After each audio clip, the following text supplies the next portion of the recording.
किसान एकता। किसान भाइयों,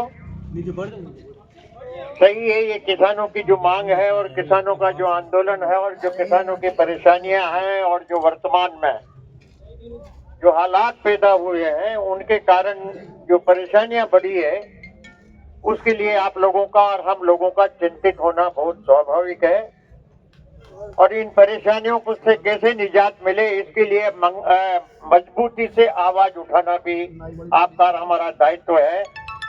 सरकार जब भी सुनती है, किसी की भी हो, चाहे मेरी पार्टी की हो, चाहे दूसरी पार्टी की हो, चाहे भारतीय जनता पार्टी की हो, जब तक आप आवाज बुलंद नहीं करोगे तो किसी की कान पे जूं तक रेंगने वाली नहीं। एक्सपोर्ट बंद नहीं करना चाहिए था, एक्सपोर्ट चालू रखना चाहिए था सरकार को। चाहे इनके लिए हमको किसी भी देश से, किसी से भी समझौता करना पड़ता, जब तक एक्सपोर्ट नहीं खुलेगा, जब तक जितनी हम उम्मीद कर रहे हैं उससे ज्यादा भाव हमको मिलने वाला नहीं है। पहले जब एक्सपोर्ट खुला तो 4,000, 4,500 में भी अपना यहाँ पर धान किसी जगह पर बिका है। ये काम सरकार का है। पंजाब सरकार, हरियाणा सरकार जितनी सहायता दे रही है उतनी भी केंद्र सरकार और राजस्थान सरकार आपको और हमको नहीं दे पा रही। तो मैं लगातार जब से ये बाढ़ का सवाल आया है, जब से पानी का सवाल आया है, जब से फसलें बर्बाद होने का सवाल आया है, जब से किसानों को मकान बरसात में ढहने का सवाल आया है, लगातार मैं विपक्ष का विधायक होने के नाते सक्रियता से आप सब लोगों की बात समय समय पर जिला प्रशासन के सामने और राजस्थान सरकार के सामने मैं उठा रहा हूँ। अभी भी जैसे ही मुझे पता लगा कि आप आंदोलनरत हैं तो मैंने स्वयं ये निर्णय लिया कि मैं आपके पास आऊं और आपके इस आंदोलन में जो कुछ भी मैं कर सकता हूं, जो कर पा सकूंगा, उसमें आपको भरोसा दूं कि मैं आपके साथ हूं। पूरे राजस्थान का और खास तौर से धान के मामले में कोटा संभाग का ईश्वर की कृपा तो हुई कि अब के पैदावार बिना कम खर्चे के भी पैदावार ठीक हुई, लेकिन कुदरत का करिश्मा भी हुआ कि उन्होंने फसल को बरसात के कारण और अव्यवस्था के कारण और अभी बेमौसम बरसात के कारण नुकसान भी हुआ। तो किसान उत्साहित था फसल को देख देख करके, और उस उत्साह के कारण ही किसान को ये उम्मीद थी कि अब के हमारी आर्थिक स्थिति ठीक हो जाएगी, क्योंकि कुदरत ने बरसात की मदद की और उपज भी लगभग ठीक ठाक के समाचार हमारे पास आ रहे हैं। तो ये उम्मीद थी, उस उम्मीद पे सरकार ने पानी फेर दिया।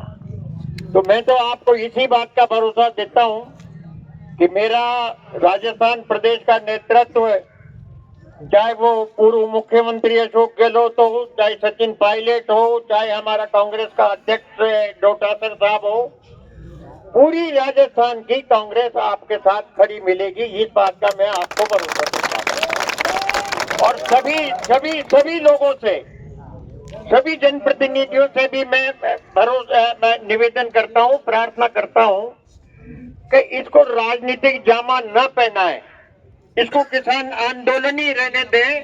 हर राजनीतिक नेता अपने अपने हिसाब से इसको किसानों को राजनीति में धकेलने की जो बात करेगा तो आपका उद्देश्य पूरा नहीं होगा।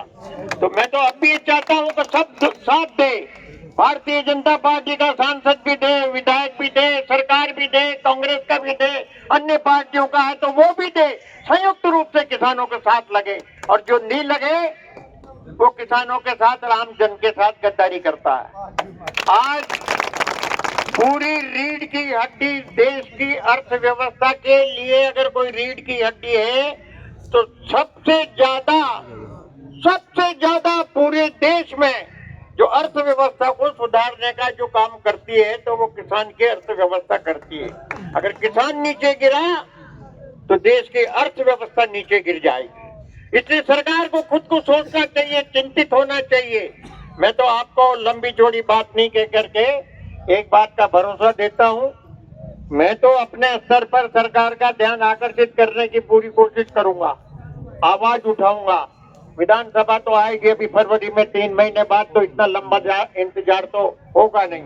लेकिन आपसे मेरा अनुरोध है कि राजनीति से हटकर एक 10-15 आदमियों का एक आप प्रतिनिधि मंडल बनाए, और अगर कोई आपके पास नहीं आ रहा है तो सांसद महोदय के पास जाकर के आप मिले, उनको जानकारी दें कि भाई हमारी हालत ये है, आप नहीं पधारे तो हम खुद आपके पास आ जाए, हम खुद आपके पास आ जाए। मैं अपन को मेरा तो सुझाव है कि अगर कोई यहाँ नहीं आ पा रहा है तो अपन उनसे चल के कहे कि हमारी बात आप नहीं सुन रहे हो, तो हम आगे होकर के आपके पास आ गए। तो मेरा तो आपसे यही निवेदन है कि हम आपके साथ हैं, हर संकट में आपके साथ हैं, हर परिस्थिति में आपके साथ हैं, आपकी आवाज को बुलंद करने में आपके साथ हैं, और लगातार मैं प्रयास करता रहता हूं, अखबारों के माध्यम से, इसके फेसबुक के माध्यम से मैं कोशिश करता रहता हूं, और फिर भी जहां कहीं मेरी आपको मेरी आवश्यकता हो, जिस समय भी आप कहोगे मैं आपके लिए बीच में आऊंगा। आज तो मैं केवल आपको ये भरोसा देने के लिए आपके बीच में आया हूं कि इस संकट की घड़ी में, इस संघर्ष में मैं आपके साथ हूं। जहां कहीं मेरी उपयोगिता हो, आप जब भी मुझसे कहेंगे मैं आपके साथ आकर उस संघर्ष में आपके साथ हूं। मुझे आपने बोलने का अवसर दिया, सुना, उसके लिए बहुत बहुत धन्यवाद और आभार।